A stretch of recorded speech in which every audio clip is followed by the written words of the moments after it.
to the RedSeaPodcast. I'm Dennis, as always, coming to you from one of the most warm and insufferable days that there has been in Greece in a hot minute. Uh, but yeah, as I said, it's ask and you shall receive, as always. And honestly, with everything going on personally, it's my pleasure to be able to come on here and inform you guys as much as I possibly can about everything and just chat in everything regarding opinions and stuff. Uh, Opening up with the positive news for this show, especially for those of you that tend to watch on YouTube. This very blurry, blaggy camera, is gonna be gone from the next show. Uh, I got a comment on the last on Spotify to please get a better mic soon, and I can promise you all, especially those of you that have been following the show for a while, you know that I am trying my hardest. I was gonna say something else, but we're still very early game. I'm trying my hardest to keep upgrading, to keep getting as much stuff as I can. And as I look more and more into the sound, it's not as much as like my quality is bad. It's more that my room is way too echoey. It's way too full of echo, so the sound translates very badly sometimes, and I do apologize about that. But for a start, from the next show, there should be little to honestly no lag on video, and the quality should be much clearer. So, as I said, because not everything can be negative, big upgrade for this show, honestly. Uh, and another thing that I want to open in the many parentheses I tend to open as we start these shows is that yesterday we hit 800 on X, Twitter. Feel, it still feels so weird calling it X. Uh, and I honestly want to thank you for that massive lift. For those of you that may be new to this show, everything you need social media wise is down below. The community that has been created mostly on Twitter but on Instagram as well is a very inclusive, very fun one, and I will forever be very proud of it and to have a platform hitting a goal that's so close to 1,000, especially in such a tough few days in my life, just means the world to me, and I can't begin to express how grateful I am, how truly grateful I am. And because some of you did message me to ask me what's going on and how I am, and I appreciate that more than anything as well. From the next show, I am very positive in regards that a lot of quality issues on the show will be solved and everything will be as I want it to be uh, on my personal life. So I appreciate all your support and I am eternally grateful for all your care for me as a person. I appreciate that a whole lot. Now, to get into the stuff that 90% of you are here for, transfer news, non goddamn stop. And honestly, this may need to happen every few days at this rate with everything that's going on. And I want to start with something that we did talk about a bit last show, but that's something that keeps on unraveling, I think it's safe to say as well, and that's the top teams of the Serie A scrapping amongst themselves for the signature of Christos Mouzakitis. Of course, there was a 20 million offer by AC Milan that was rejected without much thought by the club. But of course, as things stand right now, the two Milan clubs, Inter and AC Milan, at are considered front runners. I don't know if you can really say that. And then just a bit behind them seems to still be Juventus, that hasn't put out any official offers as far as my knowledge goes, but is sure to do so. It's a weird situation. It's a very weird situation because we're talking about a potential second sale of a star that's not only a main part of the general core of the team, but the Greek core and academy core of the team, and someone that is at a lot of cases holding down the entirety of our midfield. Moussa can't go. And if any insane exceptions don't happen, I'm talking above 30, that would be my guess, and nothing that comes out of any official estimations. But I'm saying that I would guess that if unless an offer above 30 million, clear 30 million, comes in, I don't think there is even any serious discussion of selling Aristotelitis. But the dogfight, because it is a dogfight, the dogfight that has already been just created, it's worrying to say the least. It's worrying as is gonna be a lot of stuff this summer, as it seems, at least. And it's worrying because we're talking about damage that may be irreplaceable. It's kind of biased to call it replaceable, but it's irreplaceable for a lot of reasons, not just infield reasons. I don't think the club will look to sell Christos, at least not as easily as they did with Babis, but as will be the general slogan of this summer, it's gonna be a long one ahead, and I'm sure that there won't be any couple of days, so I don't just say day, any couple of days without an update on the Mouzakitis story, whether that's from Italian media, whether that's from German or Spanish, which we know there is a minor interest going on there, or whether that's, of course, from our media. It's an insane story, and it's gonna keep being an insane story, and I don't know if I can handle it. God. Talking about negotiations that are hard to handle.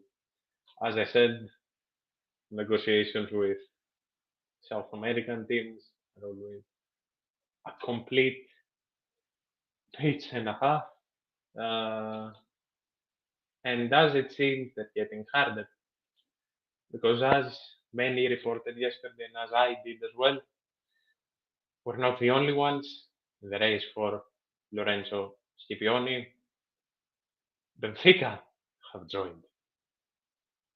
There was reports early-ish today, like I think I caught them around like 3, that we had offered 5 million to the team for 70% of Scipioni's rights, and then a few hours, I'm pretty sure after that, in-game reports that Benfica had offered 6 million to out and out buy the player, and there is just a mix of reports, perhaps an unnecessary mix of reports that no, the player is close to agreeing with us, no, the player is close to agreeing with Benfica. And again, as I said, with these South American teams, we know that I don't think there is a singular person involved with the player, whether that's team, agency, management, family, that's not getting involved in such deals. So, yeah, this is gonna take a while.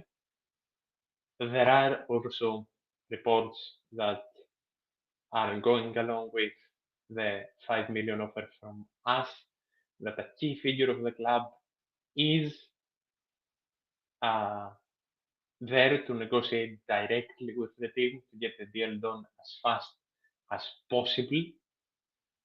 But with Benfica going after the player, and as it seems, Benfica are severely interested in Scipioni as well, considering him a massive talent and a massive investment for the future.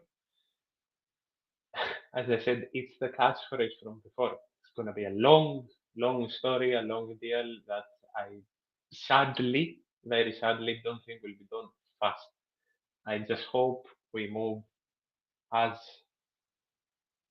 stuff progresses. I hope we move correctly, not necessarily with haste, but correctly, and get a deal done that perhaps seems more than necessary for the future. Because as we talked about 2-3 days ago, it's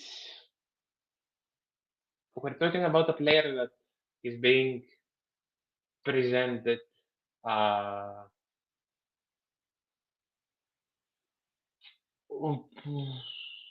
if we just underbid once Benfica do actually bring this how much. Look, look, uh, I don't think that any numbers are completely factual yet, because as I said, the deal with these teams are the deals with these teams are more than complicated. It's it's a very long story. We all remember what happened with Santiago. Like his family got a cut, the agency got a cut, the team got involved, the player himself. These deals can take months. It's just if it was any other team, any other team, then the category of the Benficas, the Sporting, uh, like not top 5, but a great gateway into Europe. If it was any other category than that, I wouldn't be as worried. But because Benfica will move fast and Benfica have the budget to move fast, I think it's better to wait and see than panic. I don't think the player is lost, but since we're talking about a case that's not only an investment for the future, but something that we don't really out and out have, uh, because he's not. People are people are saying that he's very similar to Santiago Ese, playing style-wise as well. For me, that's not true. I see Scipioni as a very old school player. I see Scipioni as a six, like an out and out six. That if you ask me if we have an out and out six in Olympiacos right now, that would be Dani Garcia. And if Scipioni can come in and grab that role, that out and out six role, and either be besides Santiago, Luis Milla, which we'll talk about, Mouzakitis even, we are making sure that our midfield is good for years and years. I think you're a bit mistaken, unless you're not talking about the team. Are we not talking about an Argentinian team? Are my notes wrong? I'm not sure. Doesn't matter. It's the same story with everyone in that sphere of football because they live in a world of their own. Honestly, speaking of key figures, a story that I personally didn't really expect to take such serious matters, and a story that's advancing faster than expected, and that's the story of Alan and Maximin. I'm pretty sure it was like 10 minutes before I started, 15 minutes before I started. Uh, Something came out from the new cult hero Olympiacos fans on Twitter. If you don't know who FPL is, look him up. If you don't know who FPL is, you'll know exactly what I'm talking about. And what was said was basically that Saint Maximin is looking for a fresh start. He is looking to take a massive pay cut. Amount wasn't listed, of course, but he's looking to take a massive pay cut to get back to Europe, and that Olympiacos need to move fast because, of course, a lot of shooters are gonna show up because it's Alan and Maximin, of course. But there is a key statement in that, similar to the whole Scipioni situation, there is a key figure from Olympiacos directly negotiating this deal. And it seems as the days pass, as it was perhaps seeming more and more impossible as an idea, it seems like we'll chase after it. And if you want my general opinion about Saint Maximin, do go check out the last show if you haven't. But I am very positive in regards to a possible move, especially if we're talking about a permanent move and not a loan from Saudi or a loan through Nottingham. And I'm very positive because if there is a coach that I trust to bring Saint Maximin that fresh start that he does want, that coach is Delibar. I think Mendilibar can handle this entire case very, very well, and I think that he can bring at least as close to the best of Saint Maximin as there is right now. Because as I said on the last show, yeah, he had a poor season at Fener. He had a, a bad history of injuries and sickness, but the man is still 28. We're not talking about the 35-year-olds, the Williams, the Oliveiras, the James, the Marcel. We are talking about a 28-year-old winger full of talent, we all know how talented of a player Maximen is, that's looking to start fresh. And if there is even a 1% chance of that fresh start being Olympiacos, we need to chase it up until the final minute. And I don't think there is many people who disagree with that.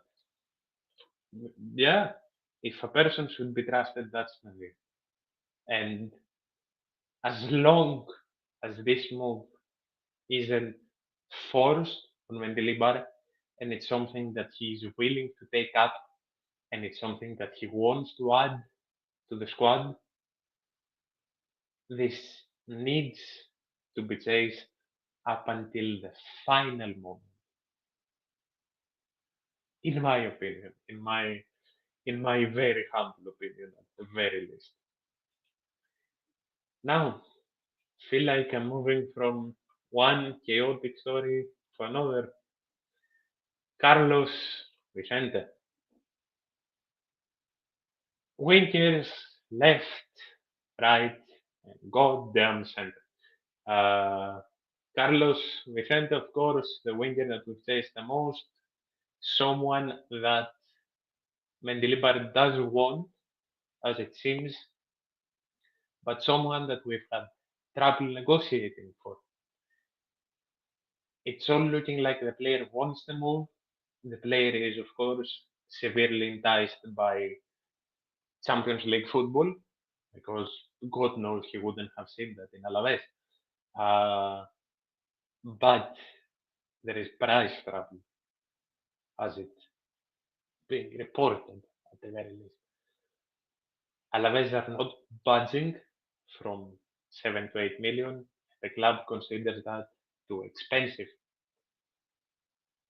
which can be looked at in two ways. If we are not willing to pay 7 to 8 million for a winger in general, yeah, that's a bad take on the situation, of course. But if we are considering 7 to 8 million too expensive for Vicente himself and are willing to look elsewhere and maybe better, oh, I'm all for it. Alaves won't give him up easily. He's so important for them. I know. I can see. And I didn't know before his name came up. Is he worth 7 to 8 million? The club knows best. I can't sit here and say, because if I say no and he comes for that price, that may be completely wrong. And I'll go to what I said a few minutes ago. If Mendilibar thinks he's worth the price, then we should pay it.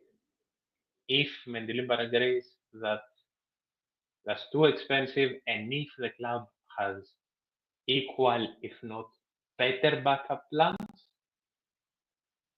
I'm all for it. I am not in a position right now. I don't think anyone is in a position right now to sit here and say, no, this is the better choice. No, this is the better choice. We're all sitting in absolute chaos, as is June in every Olympiacos summer transfer window. But again, as we're heading closer and closer to the end of June, with it, of course, being the 23rd of the month, I'm seeing a plan way more than I've seen ever before. And I'm still positive. I haven't seen us move methodically in 4 years, I think it's safe to say. I'm more worried about the people that may leave the club rather than the people that may come in the club, if that makes sense. And speaking of people that thankfully won't come to the club, Olympiacos themselves said that there is no truth in the Dusan Tadic interest. Olympiacos themselves said that there was no interest. But, but if reports are to be believed, Dusan Tadic was offered to the entirety of the quote unquote Big Four, and he may very well be heading Pana's way, which would explain the 4 million for the 4 million in wages per year, not for 2 years. The 4 million in wages way more, honestly. He was offered to Pauk, to not to Pauk. He was offered to Panathinaikos and Ike and maybe Pauk. Pauk isn't as sure of a name in the whole story mentioned, and it seems like the team that may very well be moving for him is Panathinaikos, not Olympiacos. Not aware if I showed any real interest. Of course, we'll see that in the next few days. But what matters is that it's not going to be Olympiacos because thank God. And I said that I didn't really think that the transfer in and of itself would be bad. But since we had Remy Camilla, and as it seems, the millions and millions in wages are true, that's why I'm here saying thank God that it's not us that are moving for the player. And yeah, I couldn't agree more because the Ike perspective is the same. Thank the Lord. That's, I think, where we can end up in this situation in general. And now for more positive talks, because I realized that I completely forgot to talk about this as well uh, in the show a couple of days ago. And honestly, shame on me for forgetting to talk about this, even though it is excusable uh, due to my brain being completely elsewhere. But someone else had the absolute kindness to mention it to me today again. So I remember to add it to my notes. And that, of course, is the incredible news. Sorry, I got a hiccup out of nowhere. Uh, the incredible news that Mathieu Valbuena and Dimitris Siovas. Mathieu Valbuena is more than a certainty at this point, and Dimitris Siovas is a maybe, are gonna come back to the team of their hearts, the team that they love. And specifically, reports for Mathieu Valbuena have said that he will be back with Siovas to help the B team as veterans. But Mathieu Valbuena will be bouncing between the first team and the B team, which is not only such an incredible help for the young guys coming up, not only such an incredible help for the newer boys in the first team that haven't really played with Mathieu, haven't really been in the same locker room with Mathieu, and that will light a new fire in the stomach. And it's a chance for Mathieu Valbuena to get a proper send-off in the Karaiskakis. And honestly, I would be more than happy giving Mathieu a couple of runs with the first team on the field as well. And God help, a year from now, we're once again talking about a double. I cannot wait and I cannot even imagine the celebrations between Rondine and Mathieu Valbuena. It's just such positivity for the locker room. And the same goes for Sciovas, of course. It will be such a boost, especially for the younger defenders coming up, to have someone like Sciovas to help them. And it would be very nice if he could get a run off in the first team as well. But I'm way more confident in giving Valbuena a couple of minutes for him to get a proper send off. And if and when needed, uh, an appearance or two in the first team than Sciovas. But it will be amazing for both of them and everyone in the club. Και ναι, αν όντως γίνει αυτό, η Fiesta θα έχει απίστευτο content. Good. Only Valbuena can get me such hyped up about such a move. I swear that for those of you that don't know, haven't watched me for a while, Mathieu was, is, and will be one of my favorite players that I've ever watched. That's why I am smiling more than I have in the past 6 days when talking about such a possible move. And now, something that came up, I can't remember if it came up last night or this morning. Someone do tell me in the comments. I think it came up last night. And that's the name of that I have written wrong. Christ, I apologize. Give me a second. God, Ethan Cortez, and not Cortez. Ethan Cortez is a baseball player. Ethan Cortez, though, is a young center forward slash right winger. He's 17 and 07. Christ above, the kid is 4 years younger than me, which is maddening. Yeah, no one saw the mistake. And he's Marseille, born and bred.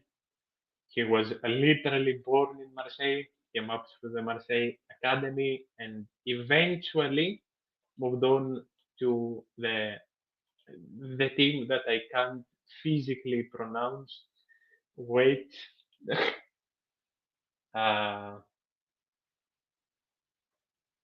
For those of you that are watching on video, I am talking about this team. These French clubs under 17 and under 19, because God, I cannot pronounce this team. I say it like Ajaccio, but I don't know if that's true in the slightest. I have not a single idea of French. The one that usually teaches me this stuff is my wonderful girlfriend. But yeah, I'm afraid I butchered that, so I'll move on very, very swiftly. Under 17s and under 19s, and as it seems, he will transition to the Olympiacos under 19s and will just mix it up between the under 19s and the B team. 8 appearances in the Nacional under 19s group D. Not really familiar with the player. I have tried to do as much research as possible. I severely failed. So if anyone knows anything about Ethan Cortez, I saw that a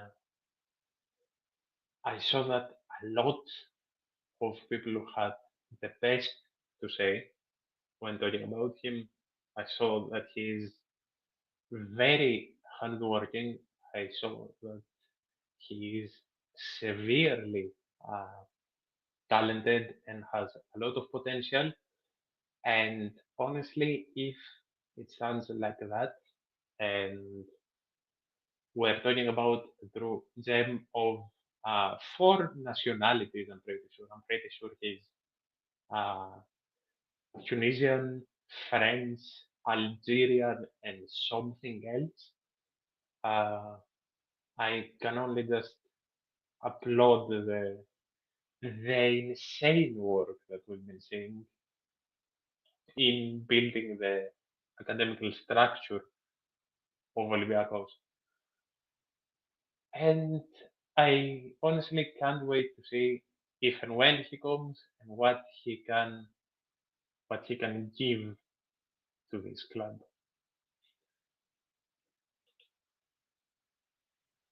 Okay, it's Ajaccio, I'm guessing, because I don't see Tom there. But yeah, I completely butchered that as expected. I appreciate that. Uh, but yeah, now moving on to chaos again, because we can't really stay as Axio. Okay, thank you, much appreciated, Mano. Uh, because we can't talk about Olympiacos transfers and stay positive for a while. Center back issues, center back stories, center back everything. Of course, the club is looking for an anti-Carmo, as it seems Carmo's future will be at Nottingham Forest, more than likely focused on playing the Conference League for them, which leaves Olympiacos with a massive gap. Of course, people will come back from loan, people will be integrated in the rotation and given a chance in the preseason, like the very talented Kalogeropoulos, who will more than likely be our fifth, sixth choice centre back in the first team. But there is there is a massive problem, and that problem goes by the name Roma. As we talked about in the last episode, Lorenzo Pirola is currently having an insane under 21s Euro, and there is interest from everywhere, especially Italy, with Roma the most interested. And my guess is that both Inter and Juventus will be back for the player, as they were reportedly interested a couple of months ago. Uh, but with the change coaching in Roma and with Gasperini being the one that wanted Pirola in Atalanta, it's no shock, no surprise that he's back for him and he seems more interested than ever. Now, even if Pirola doesn't leave, which hope to God he doesn't, hope to God that Pirola doesn't leave, few names have started moving up. We looked at Sevilla, nothing really seemed to land as interest, but the first name that seems to have really caught on, let me see if I can bring it up here. I hope this doesn't completely lag anything and everything with the show. Wait. Uh,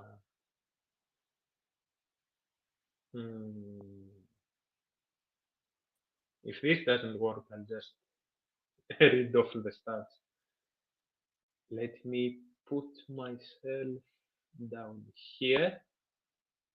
Do let me know if everything's working, if you can hear me, and if you can see everything, just so I can proceed with listing of the stats. I am glad it works. It worked in the last episode as well, but the last episode was just a picture. This is a whole site, so that's why I was so scared. If any problem comes up while I'm reading the stats, do let me know. Now, as we are talking about Mourinho and not Jose, uh, Mourinho is a very interesting case. He's 186, right-footed centre back, young, Uruguayan, uh, which usually means complete shithouse. As mentioned here, which I did see on my research as well, but I didn't see that Sofas Gordon Sells mentioned his weakness as a discipline, his discipline as a weakness. And yeah, Alaves again, but honestly, can anyone blame us for looking at Alaves? He was consistent, he was everywhere, of course, popping up with uh, an assist in La Liga as well, playing quite a few minutes, not necessarily anything insane. 25 appearances with 20 starts and around 74 minutes per game, with the minutes played being right here.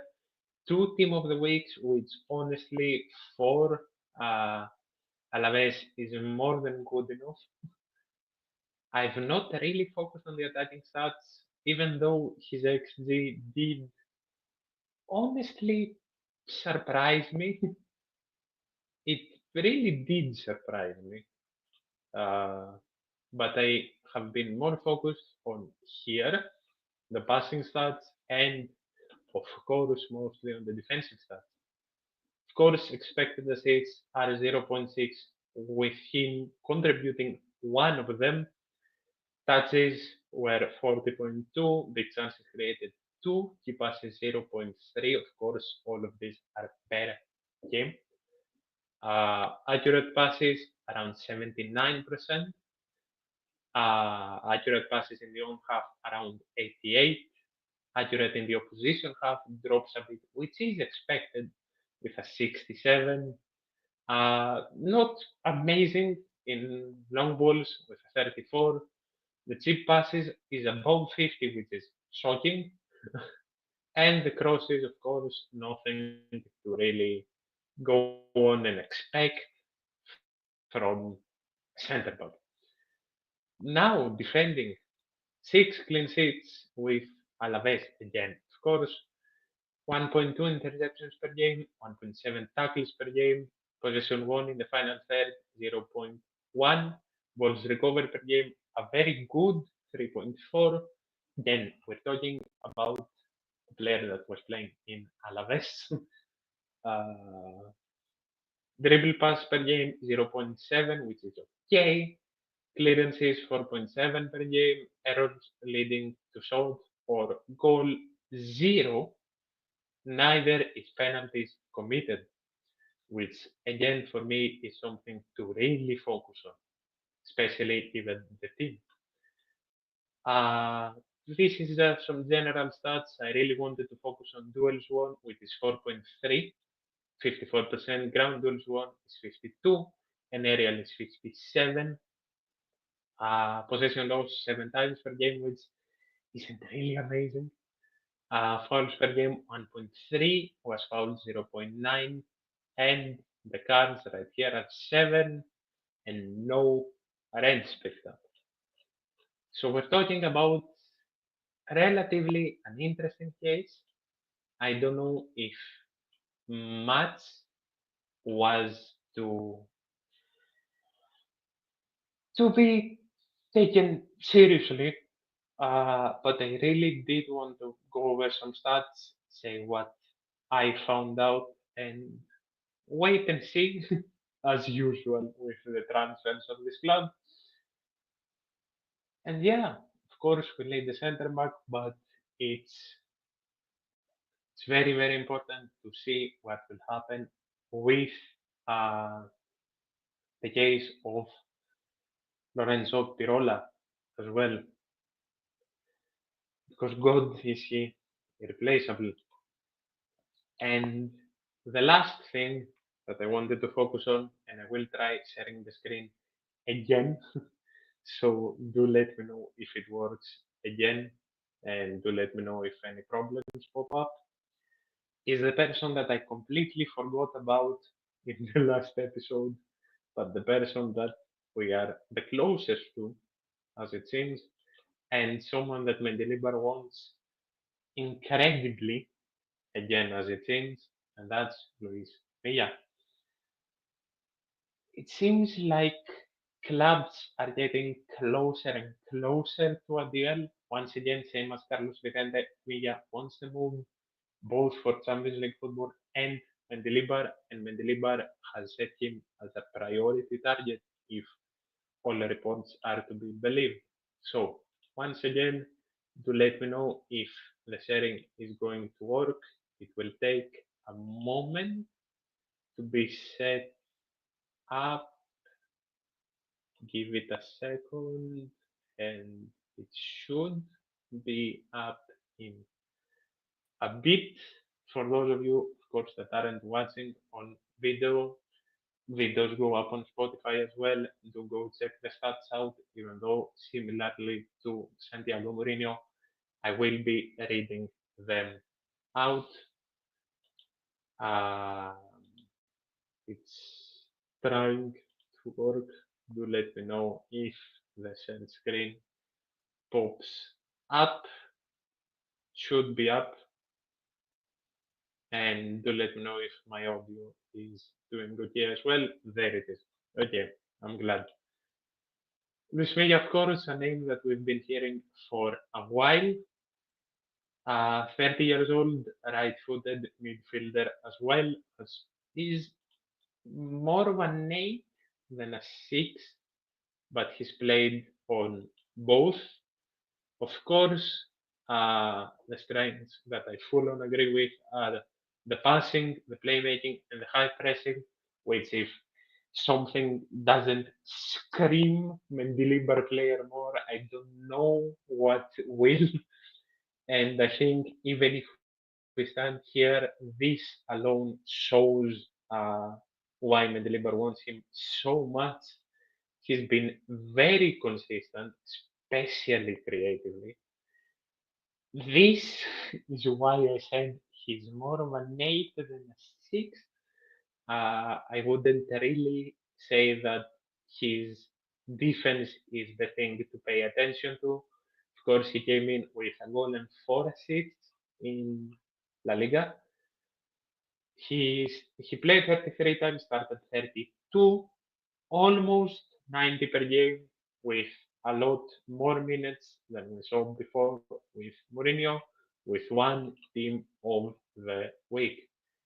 He had the goal to his name with his expected goals being 1.83. This is more or less everything. Attacking wise, his goal, of course, was from inside the box. This is shots, goal conversion, nothing to really pay attention to. But this is way more where we need to pay attention. With 4 assists to his name, 5 more or less expected, 58 touches per game, 5 big chances created, 2.1 key passes again per game. A very impressive 81% inaccurate passes in general, 90 on his own half, 67 on the opposition. Okay-ish on long balls with 49%, chip passes 45, and crosses to not 2.7, 27%. Defending interception 0.7 per game, tackles per game is 1.8. Possession won on the final third 0.4. 5.1 balls recovered per game, which again, relatively impressive. Dribble past 1.1 times per game, clearances 0.8, errors leading to a shot. I myself went through an error there. It's two, errors leading to goal is one, and penalties committed through the season is one. He was 60% on successful dribbles. He won the ball 4.9 times per. He won 4.9 duels per game, which is 54%. Ground duels won is 3.9, which is 57, and aerial duels, of course, is 1. Possession lost 15 more or less times per game, 1.2 fouls per game. He was fouled 1.5 times with 5 yellows. Honestly, solely creative wise, you can see why Mendelebar wants him. And if price is to be agreed, love to see him in the club. A bigger one than 2 days ago, and I hope one that ran smoothly despite all the share screens and stuff. I hope you all enjoyed. See you all soon with better camera, better quality, and hopefully a clear mindset. Thank you all so much. Honestly, as I said in the start of the episode, your support can't even be touched with words. Thank you. See you probably in the next few days with all this news.